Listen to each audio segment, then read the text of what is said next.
Are you the strong one and the one who everybody calls? Or maybe you're the one that holds it all together for everyone? Uh, Maybe you're the one that helps everybody all the time, the one who doesn't fall apart, the one that everybody can rely on all the time. But inside, maybe you're tired. And if that's you, if you're somebody that relates to this, type yes in the comments. Because today we are talking about something that I don't think gets talked about enough. And that is the hidden costs of being the strong one. Because being strong on the outside, it looks good, right? It looks really good. You're strong when you take care of it, you're responsible, you're in charge, etc. But on the inside, that can feel pretty lonely. Uh, and if you've ever felt like that, if you've ever felt like you're the one that is holding everybody together, everything together, or maybe you felt like you don't want to burden other people, or maybe you push your feelings and your concerns aside to not bother others, and you just keep going no matter what, then this conversation is for you, because today we're going to talk about it. We're going to talk about why strong people tend to struggle really often silently, the emotional weight of being the one that everybody else leans on, how we can be someone who is so service oriented, and how that can often turn into self sacrifice. And also how to stay strong without losing yourself, because strength is not um, requiring you to abandon yourself. So let's dive into this next episode of Soul Talk. So self-service, that's the way. Welcome to Soul Talk, shine today. All right, friends, welcome to Soul Talk, where spirit meets real life. I'm Sunny Dawn Johnston, and this is a place we talk to you about real life through the lens of self, soul, and service, and how we navigate this human experience with awareness and compassion and connection and truth. I'm really glad you're here. Let's dive in. So, the role of the strong one. Somewhere along the way, many of us became the strong one.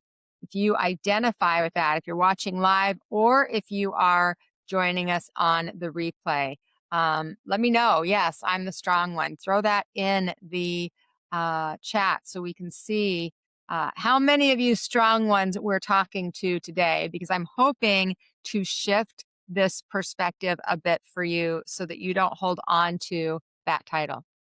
Now, why do we become the strong one? Well, maybe you're like the oldest in the family, or you had to grow up fast, or maybe other people depended on you. Maybe you were always the one that was the helper. Maybe that's how you got love and how you got attention. Maybe you were the peacemaker, the one that kind of held the family together. And somehow, unintentionally and oftentimes unconsciously, that just became your role, right? You became the fixer, the helper, the calm one, the peaceful warrior, the one who listens all the time, the one that we can always go to, the one who supports everybody. And at first, that feels good. It's usually how we get our love, we get our attention. It feels meaningful. And a lot of times it feels like purpose. It feels like service, even. But in that, there is a hidden cost. Because when you are the strong one, you don't always, and most of the time you don't, feel safe showing your emotions, expressing your needs, having desires. And for some people, they might even call it falling apart. Like they don't feel safe to fall apart. And so the hidden cost being the strong one, friends, is that you start to believe that you don't get to need anything. So you start telling yourself things like, I should be able to handle this. I don't want to burden anybody. Um, Other people have it worse off than me, so I'm not going to make a big deal out of it. I'll be okay. I'll be fine. I'll figure it out. Um, Maybe you say things to yourself like, you know what, I'll just figure it out. I'll deal with it later. I just gotta kind of head down and I gotta keep going. And if you're watching right now, do you relate to that? And is there one that's stronger than another for you? Because strength without support, friends, that a lot of times becomes exhaustion. It becomes resentment. Um, Exhaustion without expression a lot of times becomes an emotional um, disconnection. And that emotional disconnection often turns into loneliness. Even if you have a variety of people around you, it still turns into loneliness. And when you get into that exhaustion, when you get into that um, resentment, it builds up in your body. And I know if you are part of my community, and maybe you're new here, if you're new, let me know. Say, I'm new. But if you aren't, you know, this is a conversation that I have often is helping people recognize that energy of exhaustion, the energy of resentment, especially not expressing ourselves, taking everything in from everybody around us, but not sharing, not allowing it to move out of us. That manifests in our body. So not only does it create disconnection and loneliness and exhaustion or resentment, but then that energy has to go somewhere. That energy has to go somewhere. So even if you are surrounded by lots of people, you can still feel alone and feel lonely, even though there's all these people around, because you don't feel safe to actually share. And one of the ways that this shows up in real life is you're the one that checks in on everybody else. You send a little text, you make a phone call, you shoot off an email, but you're always checking in on everybody else, but nobody's really checking in on you. Or, and there's a reason for this. So I don't want to say that that's their fault because really it isn't. We teach people how to treat us. But here's some of the other ways it looks. So one of the others is you hold space for everybody else. You know they're going through challenges and maybe they've even asked for help and you're like, "Yes, I'll hold space for you as you're walking through that." You're setting the intention for the highest good of that person. You're focusing on energetic connection and light and love to the circumstance, the situation or the person that you're connecting with, right? Uh and when you do that, you hold space for everybody else, but you don't take space for yourself. Maybe you're somebody who listens and you listen to what's going on and listen to everybody and what their needs are and their struggles, their challenges, their pain, their fears, their wounds, but you don't share. Maybe you are somebody that you help. You do a lot for the people around you, a lot in your community, a lot in your family. So you're helper, helper, helper, but then you don't allow yourself to receive. And after a while, that builds up and you do start to feel alone. But here's what I want you to get. It's not because the people don't care about you, right? It's because you've trained everyone to see you as the strong one that doesn't need the support, that doesn't need the help, that doesn't have anything that they need from you. And I know that that can feel a little stingy, like, ooh, I'm not wanting to teach them that. And it wasn't likely even your intention to teach them that. But the reality of it is, that is what has been learned by your behavior of always stepping in. So let's just stop for a second here. And I just want to ask, if you're watching right now, if this resonates with you, type the word strong in. And let's just check out in the comments. I want to see how many of you identify with being the strong one. And the reason that this is so important, friends, is because there's a lot of people that walk through decades of their life and they don't actually ever recognize that they have been teaching people that they are strong enough, that they don't need the help, they don't need the support, they don't need the check-ins. And actually, even not even that they don't need it, but almost even like push it away. Like, no, no, no, I'm fine, I'm good. I'm fine, I'm good, right? That's oftentimes the answer. So we have an audience that's here with us live. You may be watching this as the replay. And let's see what we have out in the audience for the strong ones. It looks like I've got several people that identify with this as the way that they have shown up in life. I'm strong. I'm strong. Always told you're so strong. That doesn't mean I don't need support, right? And that's how it feels. A lot of times people are like, oh, you are so strong.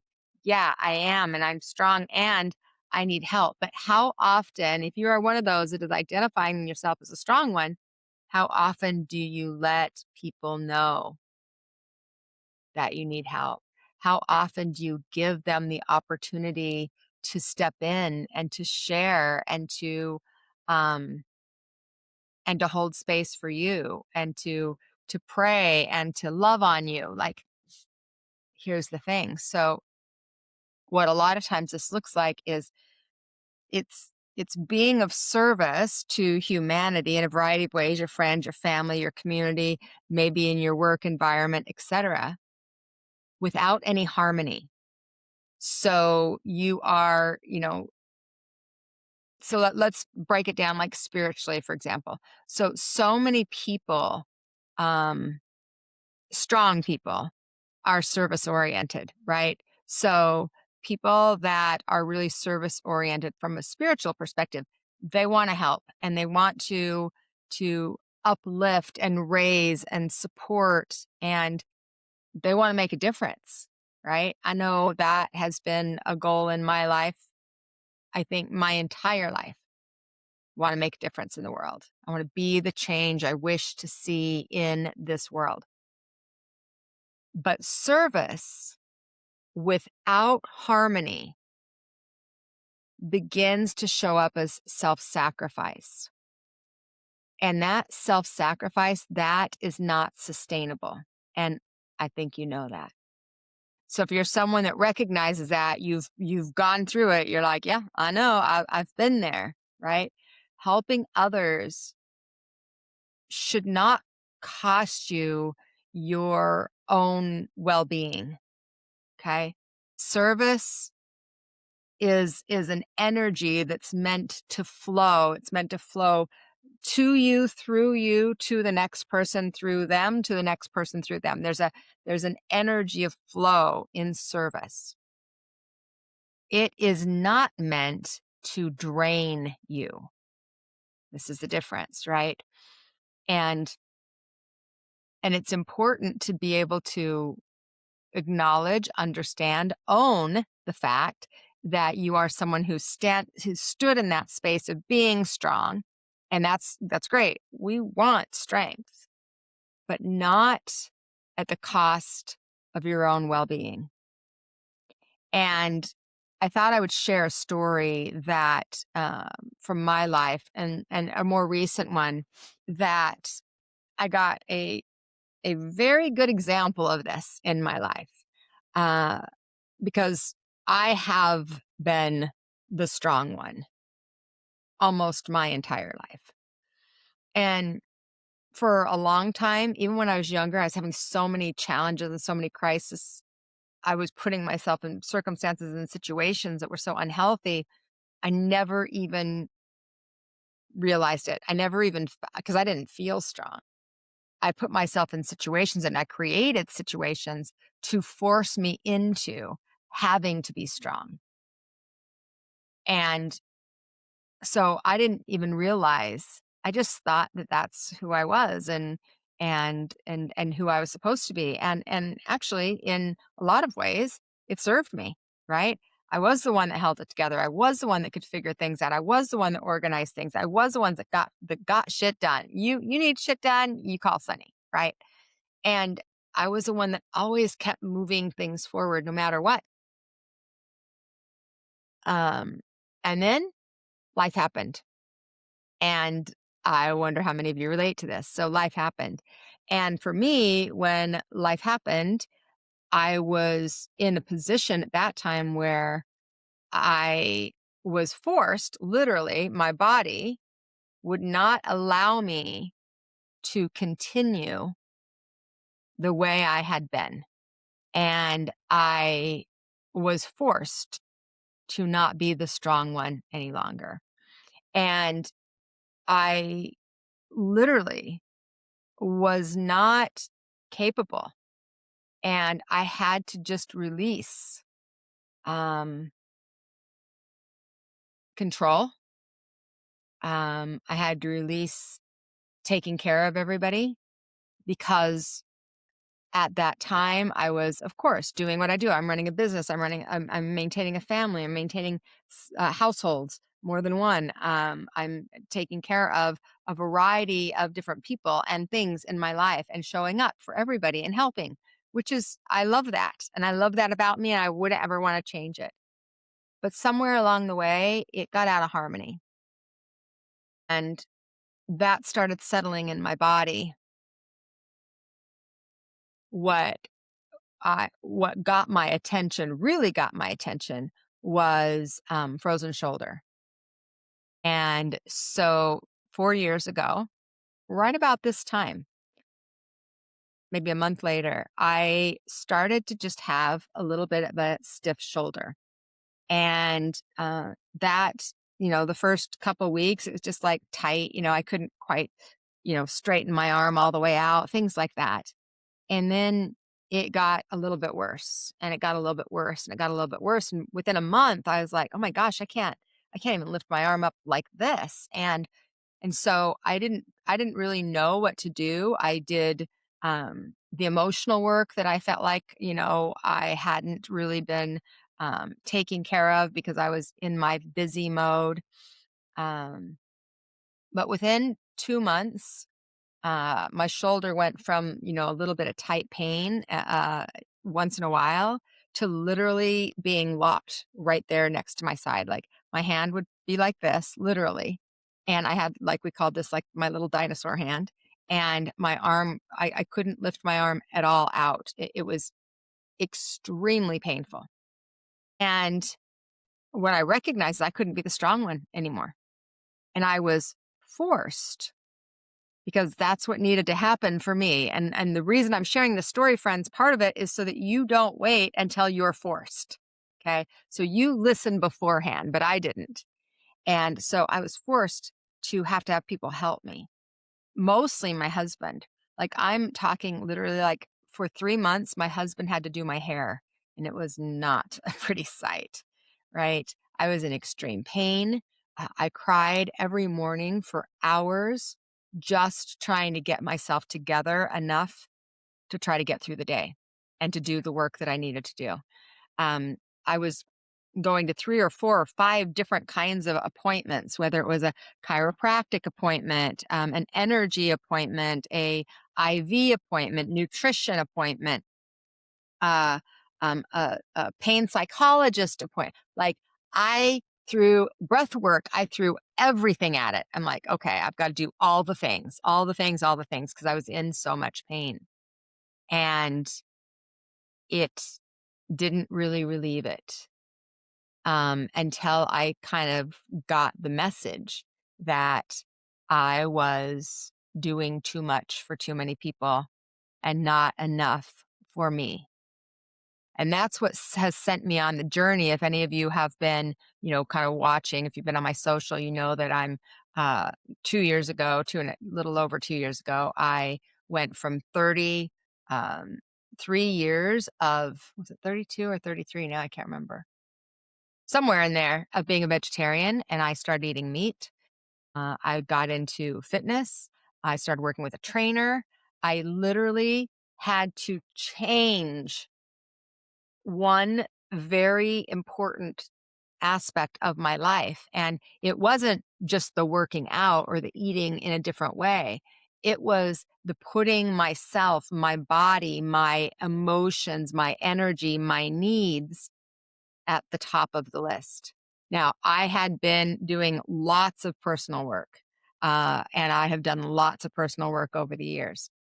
But I also had gotten into a cycle where I was so focused on serving my community, helping the people around me, that I had gotten less and less space for me. And it was one of the most painful physical, mental, and emotional journeys that I have been through. And I've been through a lot of different things, but on a physical level, it was extreme pain. And it was uncomfortable also because I was used to being the strong one. And so letting somebody help me, even my husband that I've been married to for 33 years, even having him help me was difficult. Letting him letting him and other people, my team, I remember we had a team meeting in Flagstaff that we went to for the weekend, and I was in the middle of like the really heightened part of this shoulder, and I could literally I couldn't write. I wrote with my left hand, and it was just, I think in some ways I was embarrassed even, because I had to be so vulnerable. I needed help with everything. I needed help getting in the tub. I needed help washing my hair. I had literally, like, I had to have my team come in and help me. Like, I couldn't do it myself. Letting even people like know about it and then hold space for me, it felt so foreign. And I'm curious how many of you have had an experience like this? Throw this in the comments. Like, had an experience where you had to give up that part of you that maybe was a part you were so proud of, right? It felt foreign to me. It felt um like I was losing a part of myself, an identity of myself, and I was in a lot of ways. But it taught me something really important that, I had this lesson. It's not that I haven't had this lesson before, friends. I've had it before. Um but I had it like in my face that I could not ignore. I literally could not ignore. It taught me that really what strength was really about, because I didn't know I'd be going on this strength journey. I'd start working out and I'd start focusing on strength. Uh, and that what strength meant was not doing it alone. It didn't mean doing it alone. It meant not doing it alone. It means allowing support in. It means opening yourself up to get that help, to receive those blessings, to have people see you in that vulnerable state and hold you in the light of healing. It meant all of those things. And that experience changed me because although I always knew that I didn't have to do it myself, I still did. And this was like a greater validation, especially, if I was being really honest, especially in the situation and the circumstance with my husband and I. We'd been married at that time, I guess it was 29 years. My husband had never seen me like that ever in our time together ever. I'd had physical issues, I'd had illness, I'd had disease, but I still figured out a way to get through it most of the time on my own. And this was a time that I didn't know, but actually it gave him an opportunity to give back to me all of the energy and love and caretaking that I had given to him over the years. And it was actually a beautiful opportunity in our relationship. As difficult as it was, it actually gets me a little emotional. I can feel that emotion as I talk about it. As difficult as it was, I never realized that because I was always the doer, nobody could ever do for me. And I didn't know that my husband even felt that way. But boy, did he jump on board when I needed the help. And every single day, like he would put, help me try to move my shoulder. And like friends, I have pictures. I couldn't even open it that much. My arm wouldn't move. Um, and so it was healing on all levels when I could let it go. Now, here's the thing, I couldn't let it go. That's why I was forced. This is why we're having this podcast today.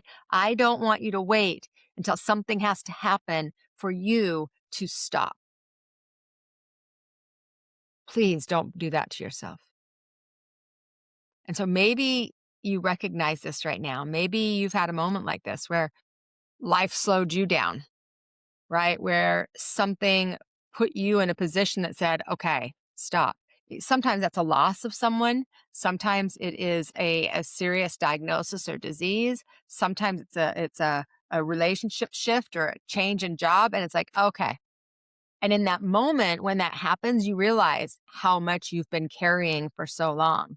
And this isn't just physical. In my case, in that circumstance, it was physical, but the physical had manifested from that emotional state for so long, from that mental overload of carrying the weight of businesses and families and health and wellness and clients and students, that we have to, at some point, take a step back and recognize all that you've been carrying, and then learning and finding some tools to help you to stay strong without carrying everything alone.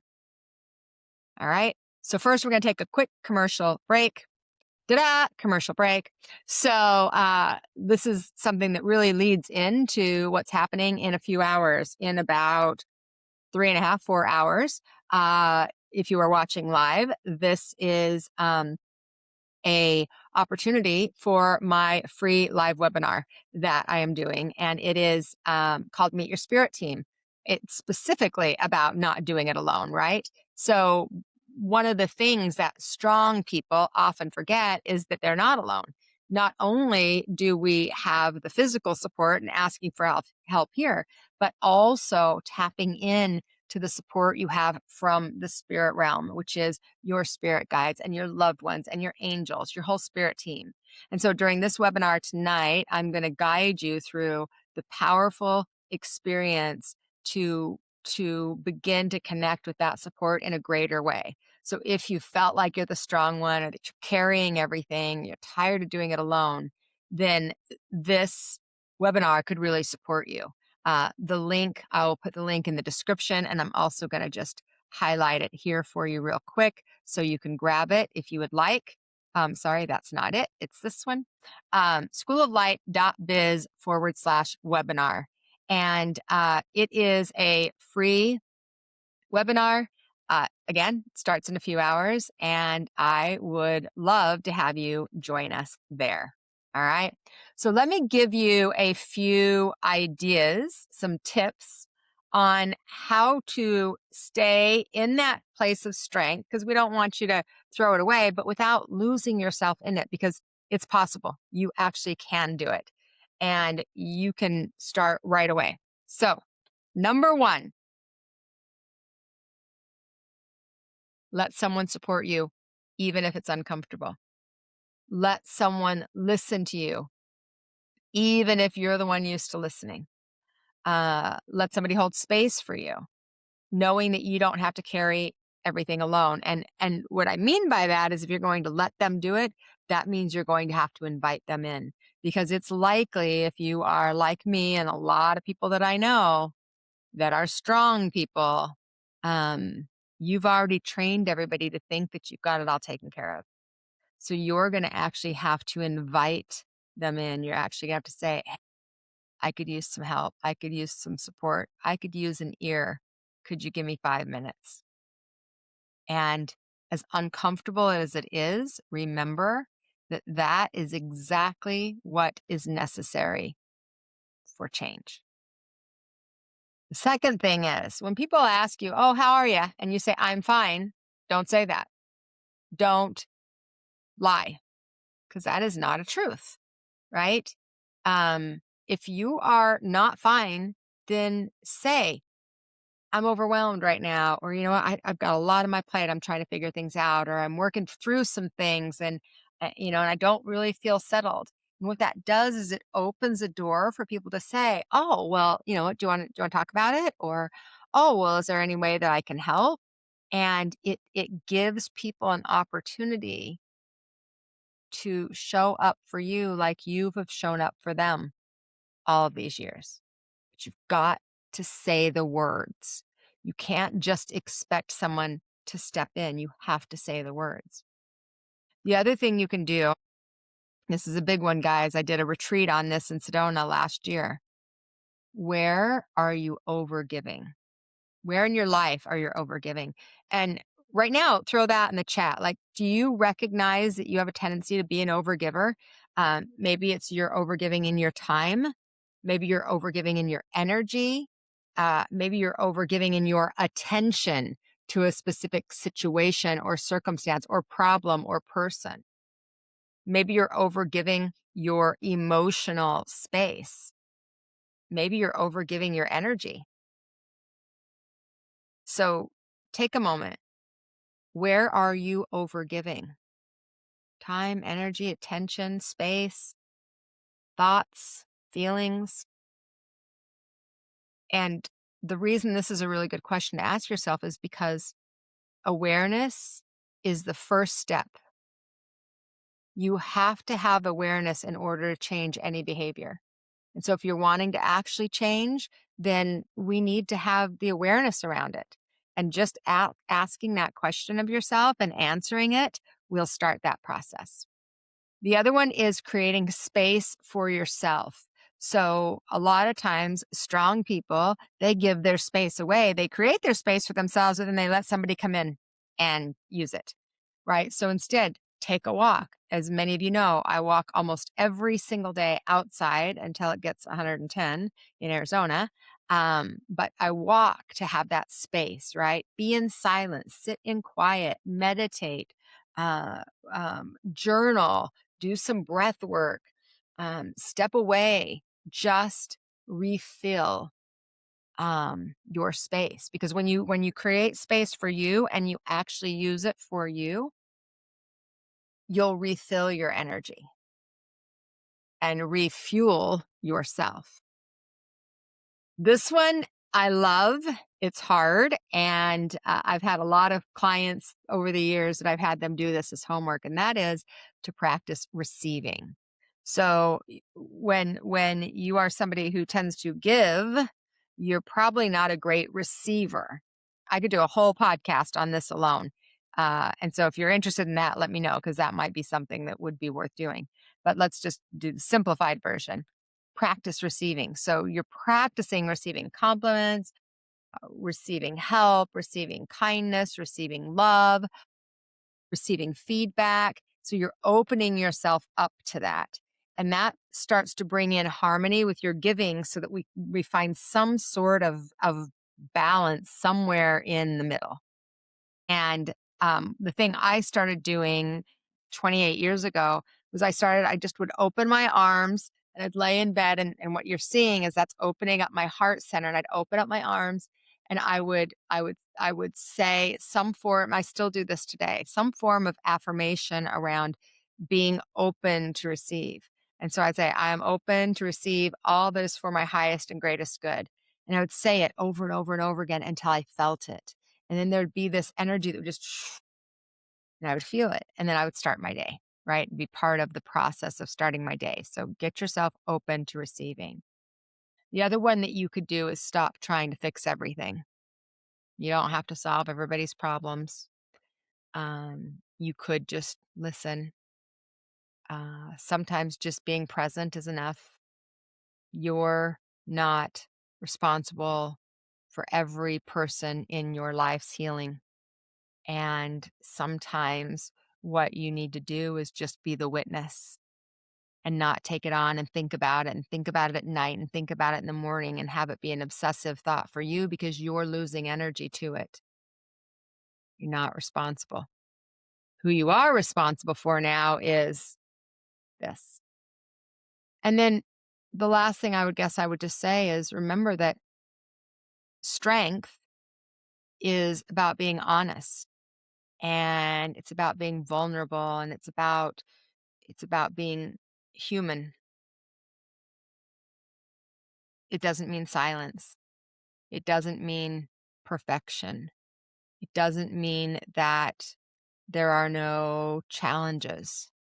It means that you are human. And I believe that vulnerability is the new strength. It's the new courage. It used to be considered weakness. If you're vulnerable, it was weakness. That is bullshit. It's not true. That was, I think, trained into us so as to not stand in the truth of who we are and where we're at. And it can be difficult. When I was sharing about the frozen shoulder circumstance, uh, most people don't understand that unless they've gone through something similar, right? Some kind of really painful disease that forced them into a change. The universal wisdom, spirit knows what we need even beyond what we think we know. And trusting that process and saying, okay, there's a bigger picture. What am I meant to learn? I was very grateful for it. I can't say I was grateful for it while I was in it because it was painful and it was expensive also. But I can say that I was very grateful for it and I knew that it was changing me from the inside out. That's important to remember. So I hope those tips are helpful for you. What is one of the tips that you're going to take away that you're going to give yourself a shot? Those of you that are the strong ones.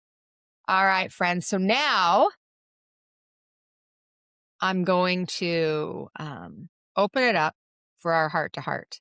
Now, this is actually one of my favorite parts of our Soul Talk podcast is the heart to heart with Sunny, because this is where we connect, where you get to ask real questions, share your real life and your experiences. So you get the opportunity to either ask a question right here in the chat right now live. So you can start thinking about and putting your questions in the chat. You can also come on live and join me live right here on the podcast, or you can submit your question early if you would like. You can go to schooloflight.biz/heart to heart with Sunny, and we will take your questions there.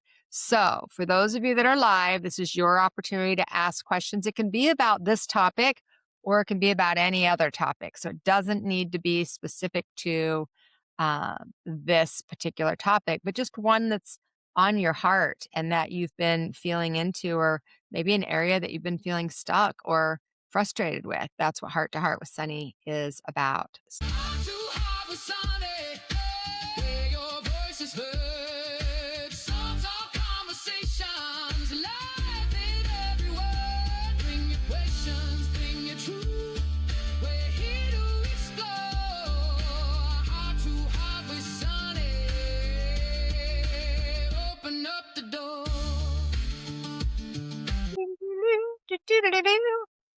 All right, Heart to Heart with Sunny Friends, one of my favorite parts of Soul Talk, where I get to answer your questions. So these are your real questions. We've got a lot of people live right now. So throw those questions in the chat right now. Put a couple question marks in front of them so that I know that it's a question for me and not just a conversation you guys are having back and forth. And let's dive in. So I'm going to take a couple of the questions that have come in beforehand, and then I will come to the questions that are live in our audience. So the first question that came uh, uh, in advance is, I have been feeling stuck for months and I don't know what to do to get out of it. What does it mean when you feel stuck? So interesting that this question came up because this has actually been a topic. I have a community for people that are starting, building, and growing their heart-based businesses. And I also have a community for spiritual and personal development. So Soulpreneur and Elevate Your Life. And in both of those programs over the past, I'd say 2 weeks, I have been teaching about and talking about this specific topic of feeling stuck, because so many people are struggling with feeling stuck. So what does it mean when you feel stuck? If I was going to simplify it and just break it down into a very simple answer, when you're feeling stuck, it means you're not moving. It just means you are not taking consistent action. And so the way that I see the energy of stuckness, because I see things in energy, friends, is I see it as just like a circle. And there's no real movement or momentum, so we're just following the same path over and over and over and over again. And people feel like there's either no movement, but it isn't that there's no movement. It's usually that we're just making the same choices over and over and over again. Actually, it's creating a lot of times a pattern. The pattern is a stuck pattern because we're not veering off, we're not doing something different. So when we feel stuck, the first thing to recognize is not taking consistent action. So if I'm not taking consistent action, then what would I need to do to get unstuck? What's one thing, just one baby step, one little micro step that you could take that is a different action than what you've been doing the whole time? Now, what I like to think about is, what promise could you keep to yourself? Are you willing to actually keep to yourself? What's a little pinky promise that you could make to yourself? So, when I was having that frozen shoulder, one of the things that I said to myself during that time was, I said, if I can get to a place where I can recover and I can get my shoulder back to normal, right? I can raise my arm, which I'm at now. I can raise my arm. I can do those things. I'm not going to use the excuse that I can't. Like, there are people who are not able-bodied, and I am an able-bodied woman that has the ability to do whatever she wants. And if I get to that place where I have reclaimed that and I can do those things, I'm not going to use an excuse not to. And so once I got healthy and I got stronger, I started getting a lot healthier once I started eating meat again, which is a whole nother topic. And I started going to the gym with a trainer. And that is a promise that I made to myself, to work out at least twice a week and then walk every day, because I can, and because it's healthy, and because that keeps my body strong. And as a 55-year-old woman who started this when I was 53, it was difficult. I have never been somebody who has been physical, meaning never worked out, never went to the gym. I was never an athlete. Like, I had no muscle memory at all, because I just never did any of that. And because I was thin, there was like this kind of, well, I don't need to do that. Right. So when you feel stuck, I was very much stuck. My shoulder was literally stuck. And I made a promise and I kept that promise. Make a promise and keep the promise to yourself. That's the first thing to do. All right, that's a great question. All right, I see some questions in the chat. So I'm going to go to the questions in the chat and then I'll come back to a couple of the questions that were sent in early. Well, this is a statement, but it's a good one. I need to receive more. I've spent my entire life giving. Amen, sister. Yes, that is something for sure. I need to receive more. How many of you are in that boat, right? You need to receive more. This is something that many, many, many people, I think, could resonate with. All right. I feel like there is a component of not being heard for my entire life is somehow related to chronic pain. Well, absolutely. What can happen is if you have never felt heard, then you can have decided at some point, whether you were a teenager or a young adult, that it's not worth it to use your voice. It's not worth it to express yourself. It's not worth it to share how you feel. Nobody cares. Nobody's interested. Like, we all have different stories as to how we get there, but whatever that story was, it's likely that then you suppressed your feelings, you suppressed your emotions, you shut yourself down, you didn't express yourself. And then that energy, those emotions have to go somewhere. They have to go somewhere. And so they live in the body. And when they live in the body and they don't get expressed on some level, then they build up. And they build up in particular areas, not for punishment, but instead to get our attention. And basically, when we have chronic illness or chronic pain, it's just a message that's saying something is out of alignment with the truth of who you are, which means you are worthy of using your voice. You are worthy of expressing your emotions. There are people that are willing and do desire to hear you. And we can't contain it any longer in the body. It needs to move out. It needs to come up and out. And so, absolutely, this can be an area to give a lot of attention to. And I find that the more that you express yourself, written, verbal, both, can help you to start to move that energy out of the body, which can start, creates the awareness of the healing process.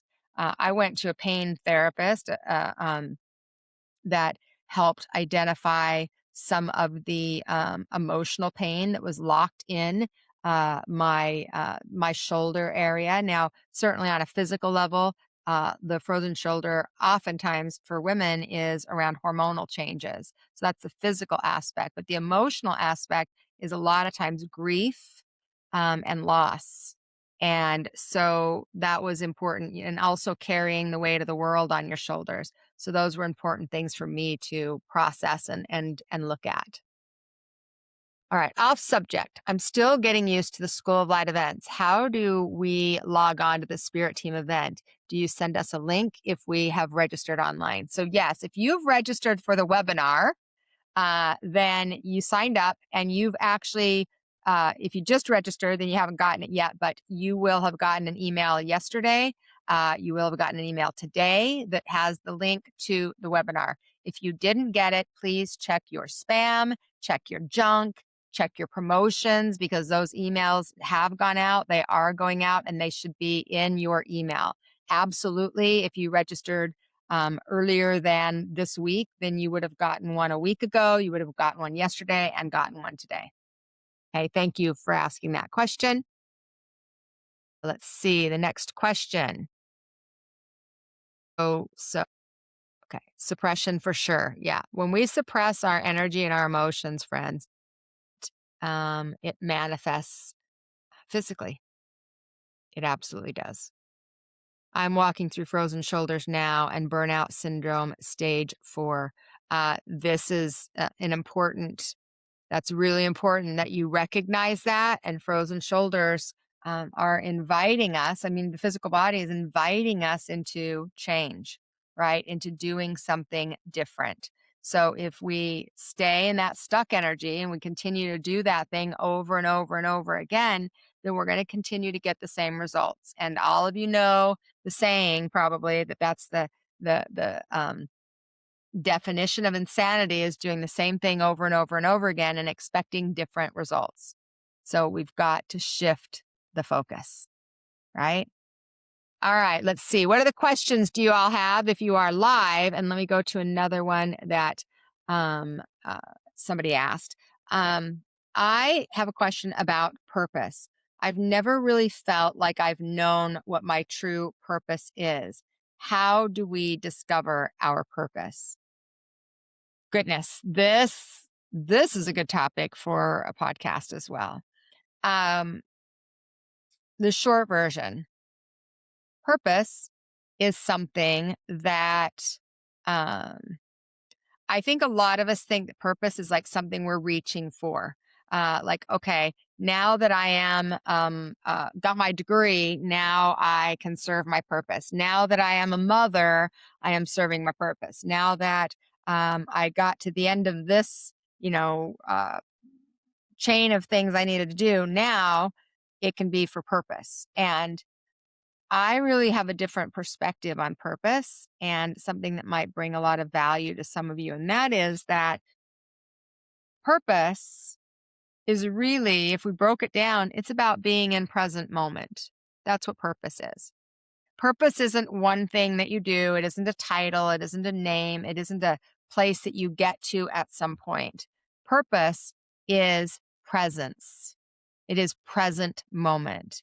Now, spirit, actually, my spirit team taught me this, gosh, probably 20 years ago when I was trying to figure out maybe it's 30 years ago, what actually was my purpose. And because I was a stay-at-home mom and I wasn't doing this work at that time, I was doing a little side job and I enjoyed that, but it didn't feel purposeful to me.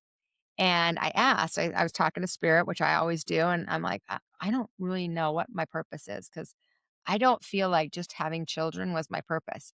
I understand there are a lot of people that have felt that way. They're like, their kids are like their whole world. And I think that's beautiful and it's wonderful. And that wasn't the case for me. I always felt like there was something beyond that. And I think raising our children is the most important thing we can do. And I felt like there was always something beyond that that was calling me. And what I recognized is that I was putting purpose as kind of like a linear type of thing that if I did this, and this, then I would get to, discover or embody my purpose. What I recognized and what Spirit said to me is that purpose is present moment. And if you are not present in the moment, you won't be purposeful in whatever it is you're doing in that present moment. And what Spirit did is they had me kind of look back at my life and highlights of different times in my life that were actually really difficult.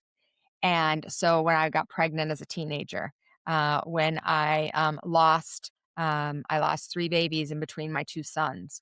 When I was on food stamps and welfare and barely surviving. When I went through three suicides in 4 years of people close to me. And they showed me, these snapshots of these different things in my life. And with each one, they said, at that time, you didn't feel like this was purposeful. You felt like this was the end of the world. You felt like this shouldn't have happened. You felt like this was the hardest thing ever, but you wouldn't have called it purposeful. And in that moment, if you could have known and you would have been able to be on purpose in that moment, knowing that there was value in it that was beyond what you could see, it could have opened you up into a whole um, different perspective, and you would have felt more in alignment with the truth of who you were. Now, they weren't trying to say, hey, you did it wrong. They were giving me the example to see that when I was on food stamps and welfare, that was very purposeful in my life, and that actually I use that story to relate to people who have struggled. And so there is connection and purpose there. when I was a teenage pregnant mother. Um, that didn't fit in and felt like I couldn't have this baby and all of those things, that there was purpose in that because it's something that I've written about and I've talked about and I've helped people not feel alone in their own struggles around those types of things. Miscarriage, same thing. Struggling financially, same thing. And so what the message behind that was that if you can be in present moment and not be in the judgment of what is happening in your life's experience, but instead look at it from the lens of this is serving purpose. This is on purpose, in purpose, and purposeful. It'll change the way you see yourself and it'll change your life and the trajectory of your life. And I believe that is true. So purpose isn't a place that we end up.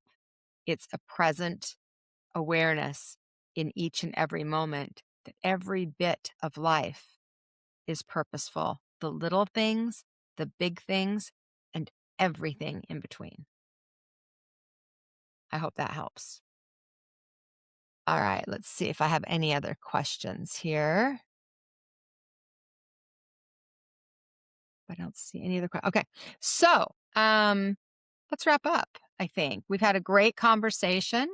So thank you guys for joining. I hope you got some value out of today's podcast. And certainly, as we're coming to a close today, I just want to remind you, friends, you don't have to carry everything alone, and you don't always have to be the strong one. And sometimes when we allow ourselves to receive support, especially if we've been a giver for so long, it creates an exchange of energy.